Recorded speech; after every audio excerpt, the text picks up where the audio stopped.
Kakao lover, oh. Daming activity sa kakao. From January, February, March, April, May. Dito sa May at saka June, pwede tayo mag-pruning, heavy pruning. Kasabay abono. Every 3 months yung abono natin, oh. Yan, every 3 months. So dito, saan yung mga limestone, anong buwan siya, April, kung acidic, pa-soil test natin. So yung mga cocktail spray, spraying, sprout removal. Ayan. May schedule tayo sa ating farm. So sila yung mga estudyante natin ngayon. Yan, sila yung mga estudyante natin. Tinuruan natin sa kakao farming. Ngayon, may exam, nag-a-answer sila.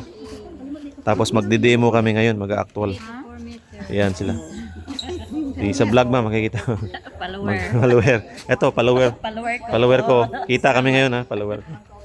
So, ayan sila lahat. Oh. Dami, guys. Anong pangalan, ma'am? Shout out.